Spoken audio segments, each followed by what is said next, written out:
They thought she was just there to refill the water glasses. They thought she was invisible. Jason Thorne, the city's most arrogant billionaire, sat at the VIP table and laughed.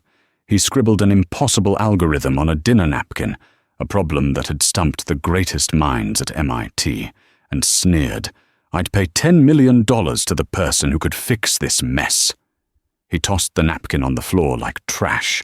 He didn't know that Elara, the waitress trembling with a tray of champagne, wasn't just a server. She was a genius in hiding. When she picked up that pen, the room went silent. But the answer she wrote didn't just solve a math problem, it started a war.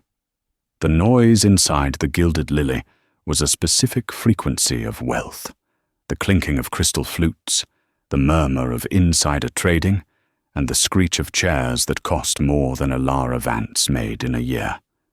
Elara adjusted her black vest, wincing slightly. Her shoes were a size too small, a hand-me-down from a thrift store in Queens, but they were polished to a shine that matched the marble floors. She gripped the silver tray, her knuckles white. She had to make $200 in tips tonight. Not for clothes, not for rent, but for the insulin waiting at the pharmacy for her mother, Beatrice. Table 4 needs a refill. Now, Vance.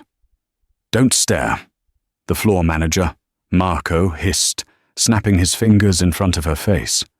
And for God's sake, smile. You look like a funeral procession. Elara nodded, swallowing her pride. It was a taste she had grown accustomed to over the last 3 years. No one here knew who she was. To the clientele of the Gilded Lily, she was a moving object, a vending machine with a pulse. They didn't know that 3 years ago, Elara Vance was a doctoral candidate in computational mathematics at Stanford. They didn't know she had published a paper on quantum encryption that was cited by the NSA. They only knew she had dropped off the face of the earth when her father died, and the debts came crashing down like a tidal wave, dragging her mother's health with them. Now, the genius who dreamed of decoding the universe was decoding the complex drink orders of Manhattan's elite. She approached table 4. The air around it felt colder, sharper. 3 men sat there, dominating the space. In the center was Jason Thorne. Even Elara, who avoided pop culture, knew his face. He was the CIO of Thorne Dynamics, a man who had privatized satellite security and was currently worth more than the GDP of several small countries. He was devastatingly handsome in a way that felt predatory. Sharp jaw, eyes the color of cold steel, and a suit that absorbed the light. To his right was Morgan Sterling, his CFO, a man who looked like he slept in a spreadsheet. To his left was a woman Elara recognized from the tabloids, Camilla Davenport, a socialite whose only contribution to society was making people feel inadequate on Instagram. "It's failing, Jason," Morgan was saying, his voice a hushed panic. "The simulation crashed again this morning. The latency on the drone swarm is 0.4 seconds. If we launch the IPO next week with that lag, the stock won't just dip, it will crater." Elara stepped in silently to pour the sparkling water. She tried to make herself small, invisible. Jason Thorne swirled his scotch, looking bored. "It's not the hardware, Morgan. It's the routing code. It's bloated." "Our engineers have been awake for 72 hours, Morgan argued, wiping sweat from his forehead. "The encryption key is conflicting with the guidance system. It's mathematically impossible to run both simultaneously without a supercomputer." "Nothing is impossible," Jason said, his voice low and dangerous. "Just expensive." Elara's hand paused for a fraction of a second. She heard the words, encryption key, conflicting with guidance system. Her mind, usually dormant and dulled by exhaustion, suddenly sparked. It was an involuntary reflex like breathing. She visualized the code structures in her head. "They're using a linear progression," she thought. "They need a polynomial sharding method." She shook her head slightly. Stop it, Ilara. Pour the water. Get the tip. Go home. Excuse me. A shrill voice pierced the air. Ilara jumped. A splash of water landed on the pristine white tablecloth, just inches from Camilla Davenport's diamond-encrusted clutch. Camilla gasped, as if she'd been shot. You clumsy little idiot. Do you know how much this bag costs? The conversation at the table stopped. Jason Thorne looked up. His grey eyes landed on Ilara, not with anger, but with a detached amusement, like a scientist observing a lab rat. I am so sorry, Mum, Ilara stammered, reaching for the cloth at her waist. I'll clean it up immediately. Don't touch it, Camilla snapped, swatting Ilara's hand away. You'll get your grease all over it. God, Jason, can't we go somewhere with competent staff? This place is going downhill. It's just water, Camilla, Jason drawled, though he didn't look away from Ilara. He seemed to be analyzing her fear. Leave it. Go get us a fresh bottle, and try not to have a seizure this time. The cruelty was casual, tossed out like a loose coin. Ilara felt the heat rise up her neck. She backed away, bowing her head. Yes, sir.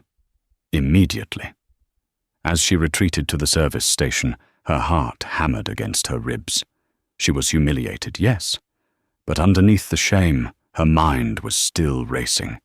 She had seen the papers spread out on the table before the spill. She had seen the equation Morgan was trying to solve. It was beautiful. It was complex. And it was wrong.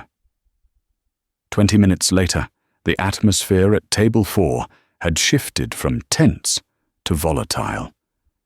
Ilara watched from the shadows near the kitchen door. The restaurant was thinning out, leaving the heavy hitters to their cigars and brandy. I'm telling you, Jason, we have to delay the launch. Morgan Sterling slammed his hand on the table. We need an external audit. We need to bring in the guys from Caltech. I am not letting those academics touch my proprietary code, Jason snapped, his composure finally cracking. He grabbed a gold fountain pen from his jacket pocket and snatched a fresh linen napkin from the table. Look, Jason said, sketching furiously on the cloth. The ink bled slightly into the expensive fabric. This is the logic gate. If x equals the variable of the drone's altitude, and y is the encryption packet. He wrote out a sprawling, complex equation. It was a mess of Greek letters and brackets. Ilara, refilling salt shakers at a nearby empty table, found herself drifting closer. She couldn't help it. It was like a musician hearing a piano played out of tune. She needed to fix it. Jason stared at the napkin, his brow furrowed. He crossed out a line, wrote another, then groaned. Damn it. See? Morgan said, sounding defeated. It doesn't balance. The variable creates an infinite loop. Jason threw the pen down. He let out a harsh, bitter laugh. He looked at the napkin with pure disdain. $10 million, Jason announced loudly. The few remaining patrons turned their heads. What? Camilla asked, looking up from her phone.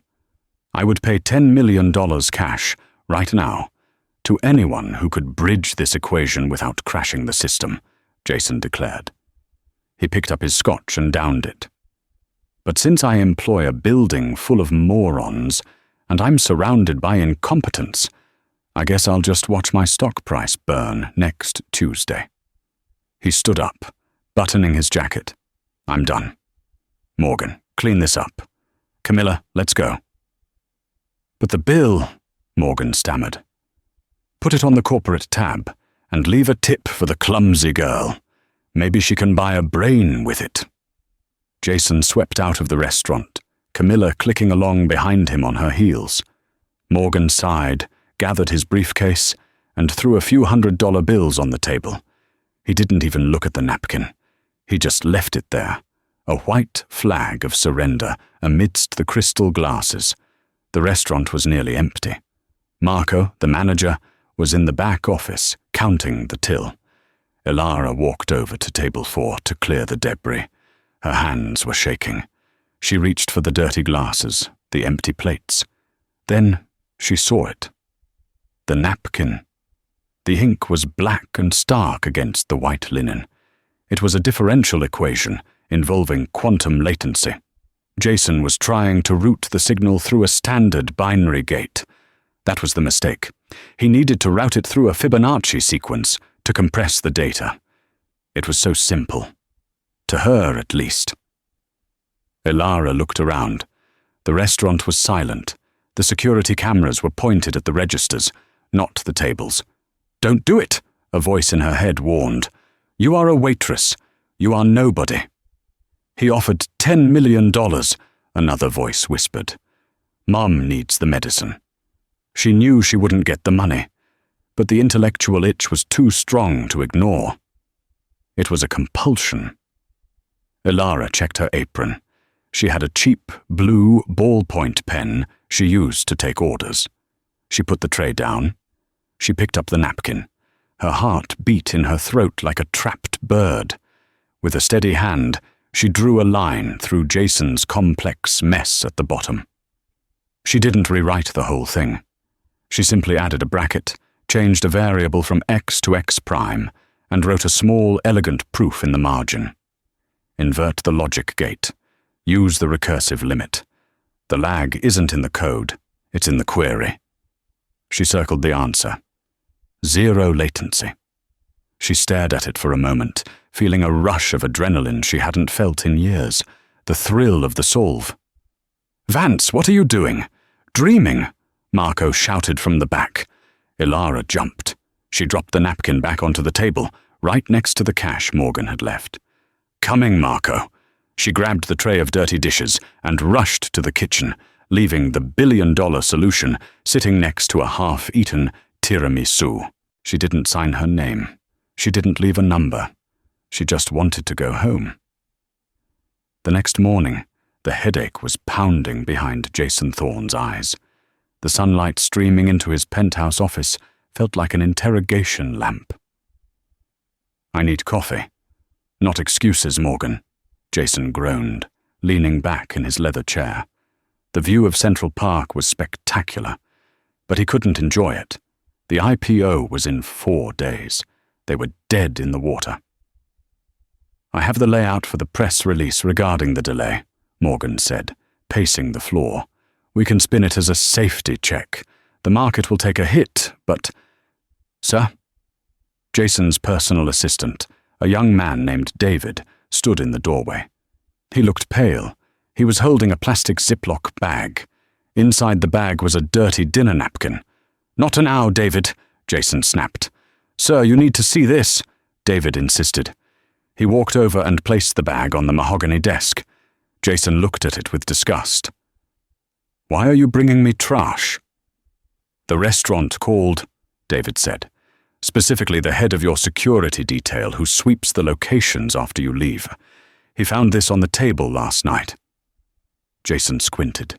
He recognized his own handwriting, the angry, jagged scrawl of the failed equation. But then he saw the blue ink. Cheap, ballpoint blue ink. He sat up straighter. He grabbed the bag and ripped it open. He stared at the correction. "Invert the logic gate. Use the recursive limit." Jason felt a chill run down his spine. He grabbed a marker and moved to his whiteboard. He began to transcribe the blue ink's logic onto the board, plugging it into the simulation model running on the main server. Morgan stopped pacing. "What is that?" "Shut up," Jason muttered. He typed furiously on his keyboard. Enter. The screen flashed red, then yellow, then a steady, calming green. System optimized. Latency. 0.201 ohms. The room went dead silent. The hum of the servers seemed to vanish. Morgan's jaw dropped. That's impossible. Who did this? Did you hire a consultant last night?" Jason turned around slowly. His arrogance was gone, replaced by a terrifying intensity. He looked at the napkin again. "No," Jason whispered. "I left this on the table. It was trash." "Then who solved it?" Morgan asked, bewildered. "One of the busboys. A patron," Look at the handwriting, Jason said, tracing the blue curves. It's feminine, sharp, hurried, but elegant. And look at the ink. It's cheap. It's smudged. He hit the intercom button on his desk phone. Security, get me the surveillance footage from the Gilded Lily from last night, specifically Table 4. Time frame, 9:06 p.m. to 10:00 p.m. Jason, surely you aren't suggesting... Morgan trailed off. I'm suggesting that someone walked by my table, saw a problem that baffled our entire R&D department, and solved it while clearing away my scotch, Jason said, his eyes narrowing. And I want to know who she is. 3 hours later, the video footage was playing on the massive 80-inch screen in the boardroom. The image was grainy, black and white. They watched Jason leave. They watched Morgan leave. Then, a figure stepped into the frame. She was small, wearing the standard black vest and white shirt of the waitstaff. Her hair was pulled back in a messy bun. She looked exhausted. They watched her hesitate. They watched her look around. They watched her pick up the pen from her apron. She wrote for exactly 45 seconds. Then, she grabbed the dirty dishes and vanished into the kitchen. Jason froze the frame. He zoomed in on her face. It was blurry, but he recognized her, the girl who spilled the water. The clumsy idiot. Her, Jason said, pointing at the screen. The waitress. A waitress? Morgan laughed nervously. Jason, come on. She probably just copied it from somewhere. Or maybe she's a spy for a rival company planted there. A spy wouldn't be working a double shift at a restaurant wearing shoes that are falling apart, Jason observed. He had a keen eye for detail when he chose to use it. I saw her shoes. She's broke. So, what do we do? I made a promise, Jason said, a slow smile spreading across his face. It wasn't a kind smile. It was the smile of a hunter who just found a very interesting new prey. I said I'd pay $10 million. Find her. Bring her to me. And if she refuses? She's a waitress, Morgan, and I'm Jason Thorne. Nobody refuses me. Ilara was in the middle of the lunch rush when the suits arrived. She was carrying 3 plates of pasta when the front door of the Gilded Lily opened. The restaurant went quiet. Usually, lunch was a noisy affair, but when 4 men in dark sunglasses and earpieces walk in, people tend to stop chewing. Marco, the manager, rushed forward, looking terrified. Gentlemen, is there a problem? Health inspector? The lead security officer, a massive man named Graves, ignored him. He scanned the room. His eyes locked on Ilara. Ilara froze. The plate of carbonara in her hand felt like it weighed 100 pounds. They saw the napkin, she thought. They're going to sue me for defacing property, or they think I stole the intellectual property. Graves walked straight toward her. He didn't draw a weapon, but his presence was a weapon in itself. Ilara Vance, he asked. His voice was deep, gravelly. Ilara's throat was dry. Yes? Mr. Jason Thorne requests your presence at Thorne Tower, immediately. I can't, she stammered, looking at Marco. I'm on shift. I'll get fired. Graves turned to Marco. He pulled a thick envelope from his jacket pocket and slapped it onto the host stand. This creates a severance package for Miss Vance. She no longer works here. Marco opened the envelope, saw the stack of cash, and swallowed hard. Ilara, take the rest of your life off. You're free to go. Ilara looked from Marco to Graves. Am I in trouble? That depends, Graves said, opening the door for her, on whether or not you can explain the math. Ilara untied her apron. Her hands were shaking, but she lifted her chin. She had spent 3 years hiding, running from the memories of the life she could have had. Now, it seemed, that life had come to drag her back. She walked out of the restaurant and into the waiting black limousine. As the door closed, sealing her in the quiet luxury of the leather interior, she realized one thing. The invisible girl had just become the most visible person in Jason Thorne's world, and that was a very dangerous place to be. The elevator ride to the 90th floor of Thorne Tower was silent and terrifyingly fast. When the doors slid open, Ilara didn't step into an office. She stepped into a war room. The walls were floor-to-ceiling glass, offering a panoramic view of Manhattan that made the cars below look like ants. In the center of the room was a massive oval table made of black obsidian. Around it sat 12 men and women, Jason's top engineering team. They looked exhausted, angry, and defensive. At the head of the table sat Jason Thorne. He wasn't wearing his jacket anymore. His sleeves were rolled up, revealing forearms that looked like they could strangle a bear, or perhaps just a very incompetent board of directors. "Gentlemen and ladies," Jason's voice boomed, silencing the low murmur of the room. "And you, Dr. Orris?" He nodded mockingly to a man with thick glasses and a bow tie who looked like he was about to hyperventilate. "I have found the solution to the latency problem." "Impossible," Dr. Orris scoffed. "We've run the simulations 1,000 times. The hardware limits are irrelevant," Jason interrupted. He gestured to the door. "Enter." Ilara took a hesitant step forward. She was still wearing her waitress uniform, stained with a spot of carbonara sauce on the hem. Her sneakers squeaked on the polished floor. A ripple of confusion went through the room. One of the engineers, a woman named Sarah with a sharp bob cut, laughed. "Did we order lunch? I didn't think we were stopping." "She's not here to serve food," Jason said, standing up. He walked around the table, circling Ilara like a shark. "She's here to fix your mess. Everyone, meet the person who solved the equation on a dinner napkin last night." Dead silence. Then an eruption of laughter. "Good joke, Mr. Thorne," Dr. Orris chuckled, wiping his glasses. "A waitress? Did she use the Pythagorean theorem to calculate the tip?" Ilara felt the familiar burn of humiliation. She looked at the floor, wishing she could dissolve into the carpet. "You think it's funny?" Jason's voice dropped to a whisper, killing the laughter instantly. He walked to the massive digital whiteboard that covered the entire north wall. It was displaying a live stream of the code, red lines of failure scrolling endlessly. "Ilara," Jason said. He didn't call her Ms. Vance.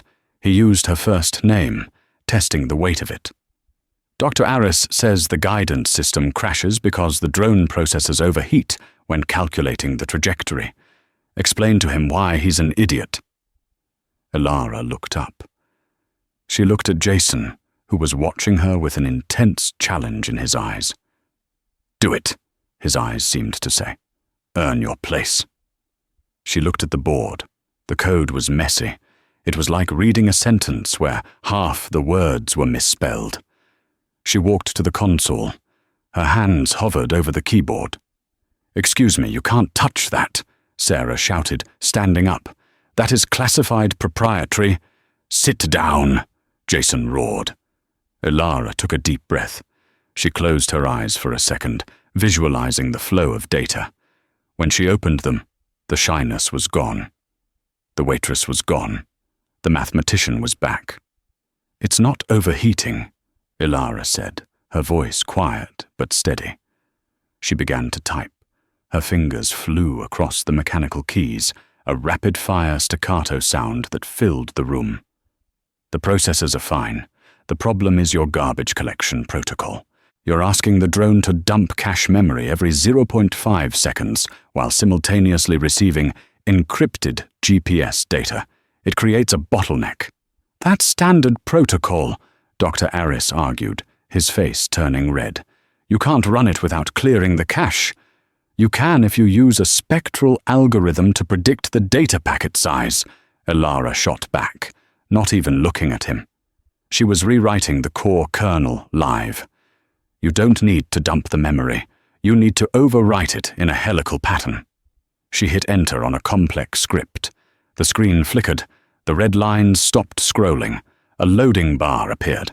10%, 50%, 100%. The screen turned a brilliant, solid blue.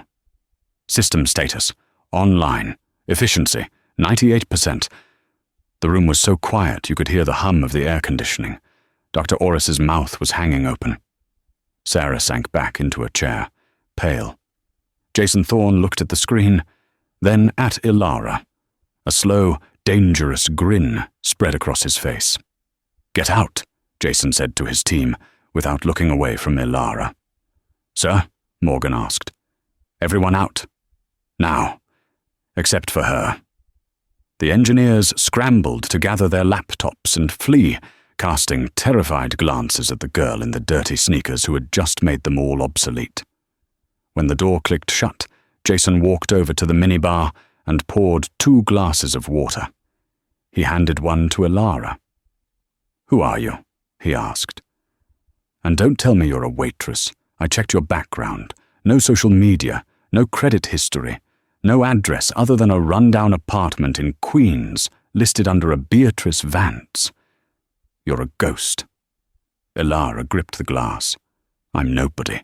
I like math." "You don't like math. You speak it like a native language." Jason stepped closer, invading her personal space. "You just saved me $1 billion IPO. I owe you $10 million. Ilara's heart skipped a beat. "You meant it?" "I always mean what I say. However," Jason took a sip of his water, his eyes gleaming, "I don't write checks to ghosts. To pay you, I need to put you on the payroll. Consultant, head of cryptography." "I can't," Ilara said quickly, panic rising. "I can't be on a payroll. I can't be public." "Why?" "Because," Ilara whispered, "if I appear on a public payroll, they will find me." Jason set his glass down. "Who will find you?" Ilara stayed silent. Jason sighed. "Ilara, look at me. I am worth $40 billion. I have a private army. I have the president on speed dial. Whoever you are running from, they are nothing compared to me." Ilara looked into his steel-grey eyes. She wanted to believe him, but he didn't know the truth. "It's not just about me," she said, her voice trembling. "My father was Dr. Silas Vance." Jason froze. The name hung in the air like a bomb. "Silas Vance," Jason repeated, his voice dropping an octave. "The man who stole the encryption keys from the Department of Defense 5 years ago? The traitor who committed suicide in prison?" "He wasn't a traitor!" Ilara shouted, the anger finally breaking through her fear. "He was framed. He built a back door into the government servers to expose a surveillance ring, and they pinned it on him to shut him up. And the people who framed him, they told me if I ever touched a computer again, they would kill my mother." She was breathing hard, tears stinging her eyes. "So keep your money, Mr. Thorne. I can't work for you. I just want to go back to my tables." She turned to leave. "Ilara, wait." Jason's voice wasn't commanding this time. It was gentle. He walked around his desk and picked up a file. "Your mother, Beatrice. Stage 4 diabetic complications, fading kidneys. She's at St. Jude's charity ward, isn't she?" Ilara went cold. "How do you know that?" "I know everything," Jason said. "I know she needs a transplant. I know you can't afford it. And I know that if you walk out that door, she dies within 6 months." Ilara felt the room spin. It was cruel, brutal leverage. "I am offering you a deal," Jason said, extending his hand. "You work for me. You finish this code. You help me launch the drone network. In exchange, I move your mother to the Thorne Private Medical Suite. Top surgeons. Immediate transplant list. And I provide you with 24/7 security. No one touches you. No one touches her." Ilara looked at his hand. It was a deal with the devil. but it was the only lifeline she had. "And the people who killed my father," she asked, "what if they come for you?" Jason smiled, and it was the most terrifying thing she had ever seen. "Let them come," he said. "I've been looking for a reason to burn them down." Ilara reached out and shook his hand. "Deal." 3 days later, Ilara Vance no longer existed. In her place stood Ilara Thorne, or at least that was the rumor circulating the gossip columns. Jason hadn't adopted her, and he certainly hadn't married her, yet, but he had moved her into the penthouse suite of the Thorne Tower. He had given her a wardrobe that cost more than her entire neighborhood, and he had set her up in a private lab adjacent to his office. But tonight, she wasn't coding. Tonight was the pre-IPO gala. "I can't wear this," Ilara said, staring at the emerald green silk gown hanging in the dressing room. "It has no back. I can't wear a bra with this." "That is the point," a stylist said, shoving her into the changing room. "Mr. Thorne insisted on the green. It brings out your eyes." When Ilara finally stepped out, the transformation was absolute. The dress clung to her curves like liquid envy. Her hair, usually messy, was cascaded in elegant waves. She looked like a queen. She took the private elevator down to the ballroom. The doors opened, and the flash of cameras blinded her. Jason was waiting at the bottom of the grand staircase. He was talking to the Senator of New York, but when he saw Ilara descending, he stopped mid-sentence. For the first time in his life, Jason Thorne was speechless. He watched her walk down, his eyes dark and unreadable. He stepped forward, offering his arm. "You clean up well for a math nerd?" "You look decent for a tyrant," Ilara shot back, her nerves making her witty. Jason chuckled, pulling her close. "Stay by my side. The sharks are circling tonight." He wasn't joking. The room was filled with competitors, investors, and enemies, and the most dangerous of them all was standing by the champagne fountain. "Jason!" A voice dripped with fake honey.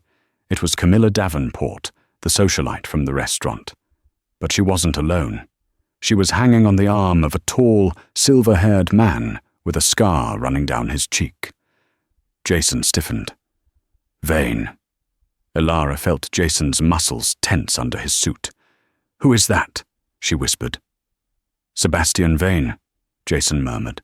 "CEO of Vanguard Systems, my biggest rival, and the man who bought the patent for the technology your father was accused of stealing."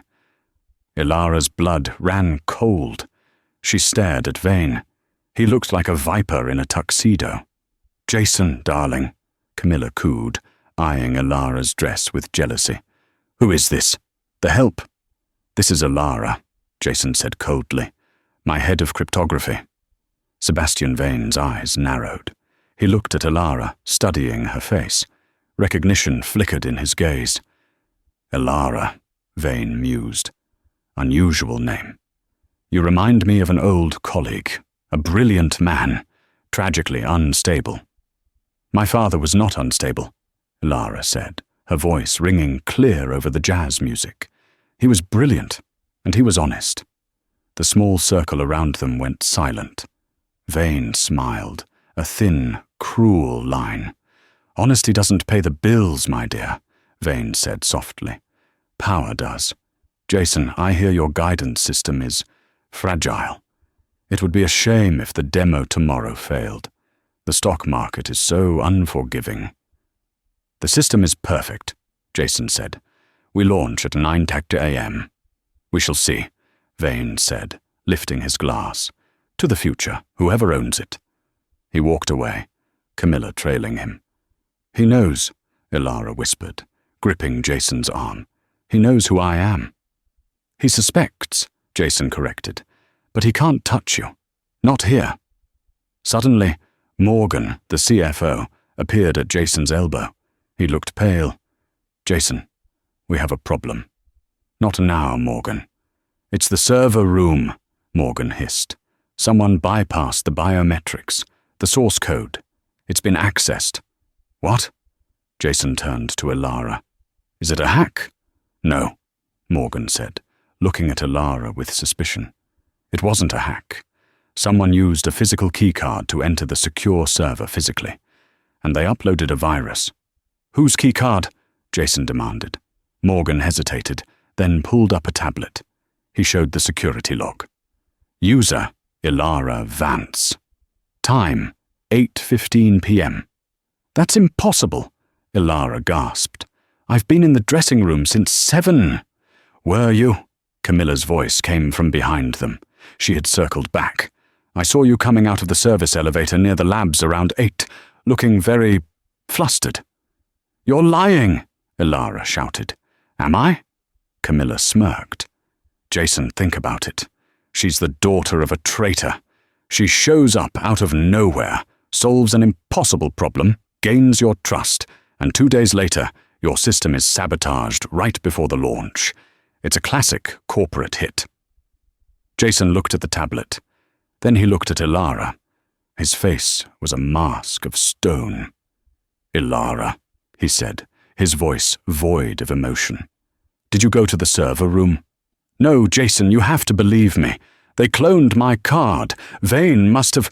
Security, Jason said. 2 massive guards stepped forward. Jason, please, Ilara pleaded, grabbing his lapel. I didn't do this. Check the cameras. The cameras in the hallway were looped, Morgan said. Conveniently. Jason pulled Ilara's hand off his suit. He looked at her with a mixture of betrayal and fury. Lock her in the holding room, Jason commanded, and cut her mother's medical funding, immediately. No, Ilara screamed as the guards grabbed her arms. Jason, don't punish her. She'll die. Jason. They dragged her away, her green dress trailing on the floor like a fallen leaf. Jason watched her go, his jaw clenched so hard a vein throbbed in his temple. Fix the code, Jason snarled at Morgan. I can't, Morgan said. Only she understands the recursive limit she built. Without her, the launch is dead. Jason smashed his champagne glass against the wall. The sound shattered the party's atmosphere. Then get me Vane, Jason hissed. If he wants a war, I'll give him a massacre. Ilara sat on the floor of the holding room. It was a windowless office on the lower levels used for interrogations. She had been crying for an hour, but now the tears were dry. Panic had been replaced by cold, hard logic. Think, Ilara, she told herself. Think like a mathematician. Premise 1. The keycard was used at 8:15 p.m. Premise 2. She was in the dressing room with the stylist until 8:30 p.m. Conclusion. The stylist is the witness. But Jason wouldn't listen. He had cut her off. And her mother. Ilara stood up. She paced the small room. Why sabotage the code now? Vane wanted the stock to crash so he could buy Thorn Dynamics for pennies on the dollar. But why frame her? Because she was the only one who could fix it. If she was in jail, the launch fails. She looked at the door. Electronic lock. Mag lock. She looked around the room. A table, a chair, a smart thermostat on the wall, a smart thermostat. Ilara rushed to the wall. She pried the plastic cover off the thermostat with her fingernails until they bled. Underneath were the wires and a small data port for diagnostics. Okay, she whispered. Let's see how smart this building really is. She ripped the underwire out of her expensive dress. It was a thin, strong metal. She used it to bridge the connection pins on the circuit board, shorting the localized power. The thermostat screen flickered. She began to tap the connection in a rhythm. Morse code? No. Binary. On, off, on, off. She was sending a surge signal back through the neutral wire, trying to trigger a reset in the local hub. If she could reset the hub, the doors on this circuit would default to open for safety reasons during a power failure. It was a long shot. It was theoretical. Zap. A spark flew, burning her finger. She bit her lip to keep from screaming. Click! The maglock on the door disengaged with a heavy thud. Ilara didn't hesitate. She pushed the door open and sprinted into the hallway. She was barefoot, holding her heels in her hand. She didn't run for the exit. She ran for the stairs. Up! She had to get to the server room. She had to prove she didn't do it.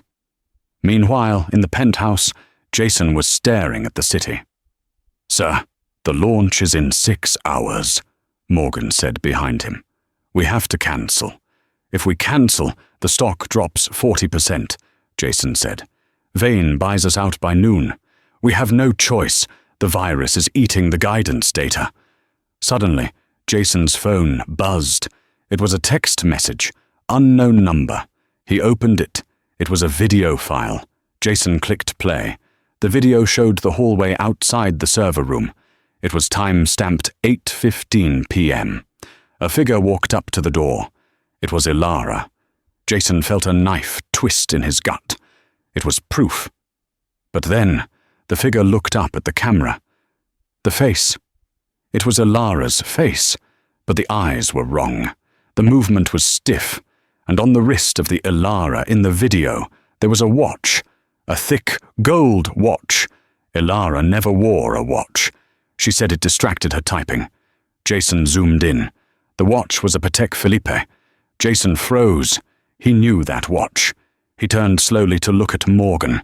Morgan was wearing a thick, gold Patek Philippe. "Morgan," Jason said, his voice dangerously calm. "Where were you at 8:15 p.m.? Morgan blinked. I was with the caterers. Why?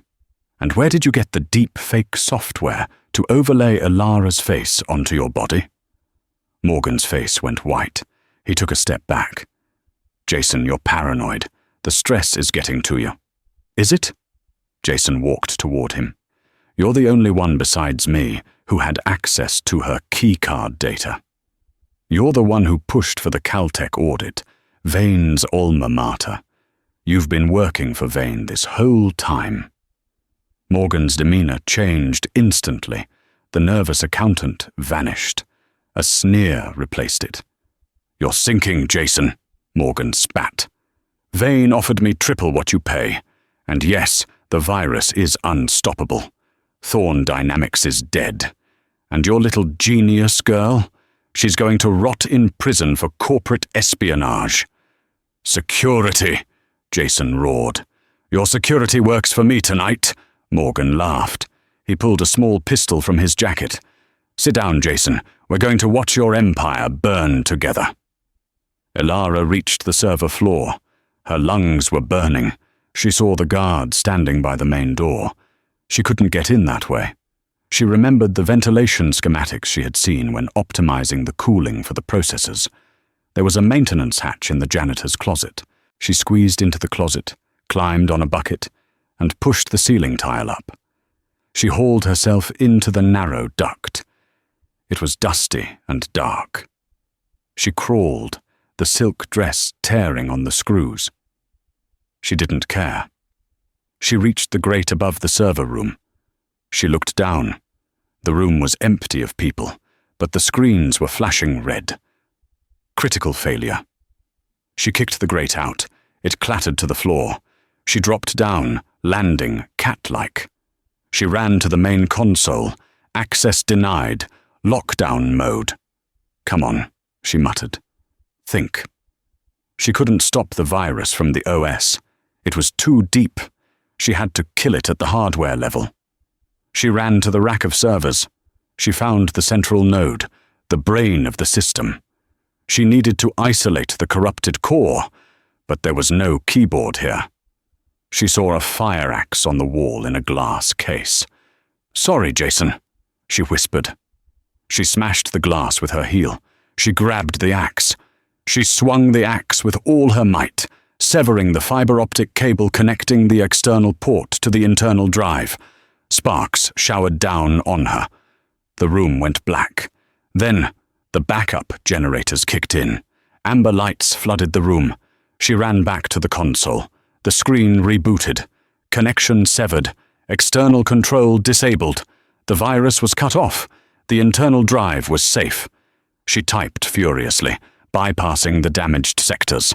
She rerouted the launch sequence through the local mesh network she had designed in her head days ago. System restored. Ready for launch. She slumped against the console, sliding to the floor. She was covered in soot, her dress was ruined, and her feet were bleeding. The door burst open.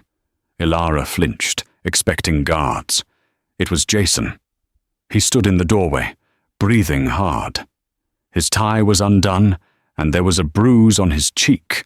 Clearly, he had dealt with Morgan personally. He looked at the severed cables. He looked at the blue screen that said, "Ready." Then he looked at Ilara, sitting amidst the wreckage of his multi-million-dollar server room. He walked over to her, knelt down, and pulled her into his arms. "You crazy, brilliant girl," he whispered into her hair. "You saved us." Ilara pulled back, looking at him. "You cut off my mother's funding." "I didn't," Jason said, wiping a smudge of dirt from her cheek. "I bluffed to see Morgan's reaction. Your mother is in surgery right now. Dr. Evans just texted me. The transplant is underway." Ilara let out a sob of relief and buried her face in his chest. "Morgan?" she asked, muffled against his shirt. "Tied up in my office, waiting for the FBI," Jason said grimly. "But Vane is still out there, and he's going to be very angry when the market opens and my stock goes to the moon instead of zero." He stood up and pulled her to her feet. "Can you walk?" "I think so." "Good," Jason said, his eyes burning with a new fire. "Because we have a launch to attend, and I want everyone to see exactly who the real power behind the throne is." He took off his tuxedo jacket and draped it over her torn dress. "Let's go show them what a genius looks like."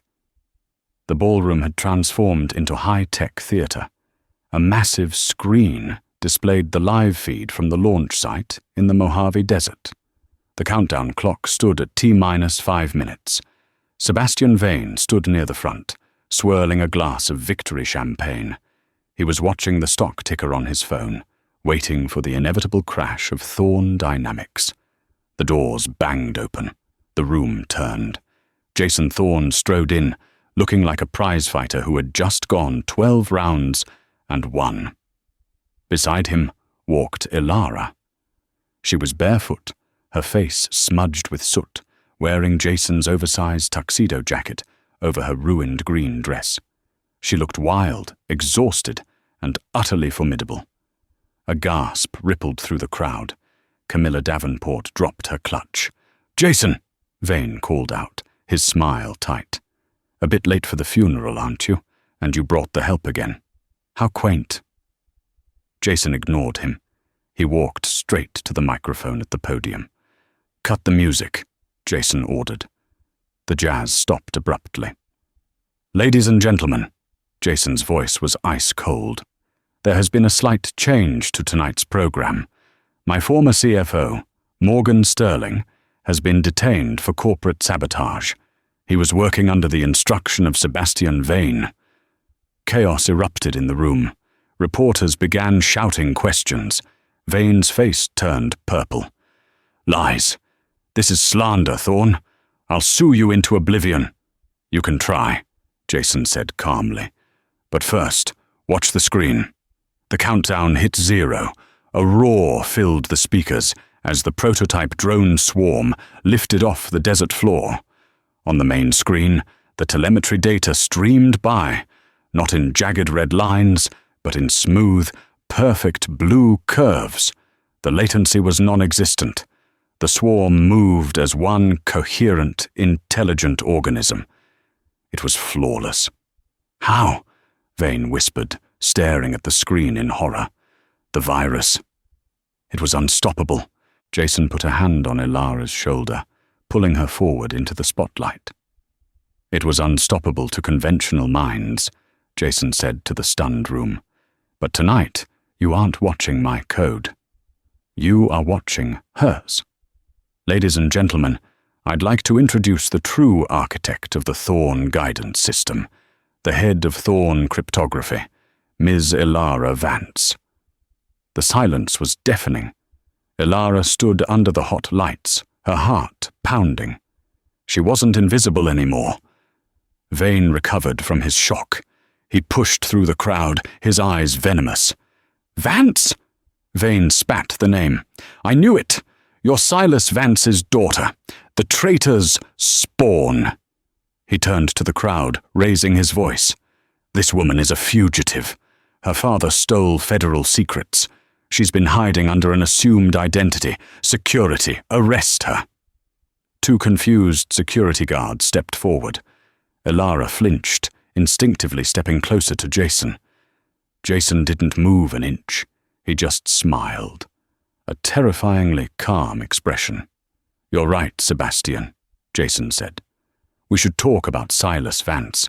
In fact, I insist on it." Jason snapped his fingers. The massive screen behind him changed from the drone feed to a video deposition. Morgan Sterling appeared on screen, looking broken and handcuffed in Jason's office. "Tell them," Jason's voice said off-camera. "It was Vane," Morgan mumbled, defeated. 5 years ago. Vane wanted the DoD contract, but Silas Vance's encryption was better. Vane paid me to plant the stolen files on Silas's home server. We framed him. Silas was innocent. Vane owns the company that built the back door." A collective gasp sucked the air out of the room. Sebastian Vane looked like he had seen a ghost. His empire, built on a foundation of lies, was crumbling on live television. "You didn't just try to destroy my company tonight, Sebastian," Jason said, his voice low and lethal. "You destroyed a good man's life, and you hunted his daughter." Jason pulled a thick manila folder from inside his jacket, the file he had taken from Morgan. He tossed it at Vane's feet. "That is the original data log, recovered by Ilara tonight.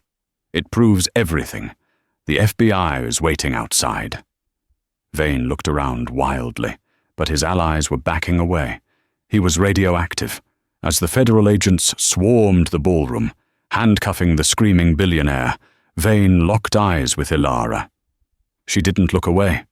She stood tall in her ruined dress and Jason's jacket, the soot on her face like war paint. She was the daughter of Silas Vance, and she had just finished her father's war. 2 weeks later. The balcony of Jason's penthouse was quiet, save for the wind whipping around the 90-story height. Ilara leaned against the railing, looking out at the city lights. She wore simple jeans and a cashmere sweater. The green dress was gone, burned in a ceremonial fire she'd held in a trash can. "The judge signed the exoneration order an hour ago," Jason said, stepping out onto the balcony. He handed her a glass of aged bourbon. "Your father's record is clean, officially." "Thank you," Ilara whispered, taking the glass. "I don't know how to repay you." "You already did," Jason gestured to the skyline. "Thorn Dynamics stock is up 300% since the launch. We own the market." He stepped closer to her. The arrogant edge was gone from his voice, replaced by something steadier, something real. "How is Beatrice?" "Amazing," Ilara smiled, tears pricking her eyes. "The transplant took. She's complaining about the hospital food already. She wants to know when she can meet my scary boss." Jason chuckled, a rare, genuine sound. "Tell her I'm terrified of her." They stood in silence for a moment. The tension that had defined their relationship, the power imbalance, the secrets, the threats, was gone. What was left was something new, terrifying terrain for both of them. "You know," Jason said softly, swirling his drink. "That first night at the restaurant, when I threw that napkin on the floor." "You were being a colossal jerk," Ilara reminded him. "I was," he admitted. "I was looking at the world like it was just data to be manipulated. Broken code." He turned to face her, his steel-grey eyes intense. Then I saw your handwriting in blue ink, and I realized I'd been looking at everything wrong. He reached out, his fingers gently grazing her jawline. You didn't just fix my algorithm, Ilara. You rewrote the whole damn operating system. Ilara's breath hitched. The smartest man in the world was looking at her, not like a puzzle to be solved, but like the only answer that mattered. What happens now? She asked softly. The deal is over. My mother is safe. Vane is in prison. The deal is over, Jason agreed. He took the glass from her hand and set it on the railing, never breaking eye contact. Now, we negotiate the future. He leaned in and kissed her. It wasn't a demanding kiss, like everything else in his life. It was a question. Ilara answered by pulling him closer.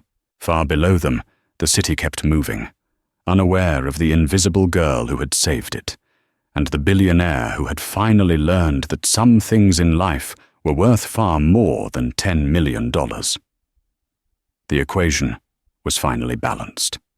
The bell above the door of the Gilded Lily chimed. The maître d', a new man who didn't know the history of the place, looked up with a practiced sneer. He saw a couple entering, a man in a bespoke charcoal suit that screamed power, and a woman in a stunning crimson dress holding the hand of a small 4-year-old girl. "Do you have a reservation?" the maître d' asked sniffily, blocking their path. The man smiled. It was Jason Thorne. He looked different now, less sharp, happier, though his eyes still held that dangerous intelligence. "We don't need one," Jason said. "I'm afraid we are fully booked," the maître d' insisted. "Perhaps try the diner down the street." The woman stepped forward. Ilara Thorne looked around the restaurant. It hadn't changed much. The crystal was still polished, the air still smelled of money and pretension. But she wasn't the terrified girl in the tight shoes anymore. She was the CEO of Vance Thorne Data, the woman who had revolutionized global security. "We don't need a reservation," Ilara said softly, "because we bought the building this morning." The maître d's face went pale. Mrs. Thorne? I didn't recognize." "Table 4, Ilara said, pointing to the VIP corner. "It has sentimental value." They sat at the familiar table. The ghost of Ilara's past self seemed to hover nearby, trembling with a tray of champagne. "Daddy, draw me a picture," their daughter, Maya, chirped, handing Jason a crayon. Jason laughed. He picked up a linen napkin, the same expensive linen he had once ruined with a pen. He didn't draw a complex equation this time. He drew a stick figure of a waitress with a crown on her head. "Who is that?" Maya asked. "That's Mommy," Jason said, kissing the top of Maya's head. "The smartest person in the world." Just then, a commotion erupted at the table next to them.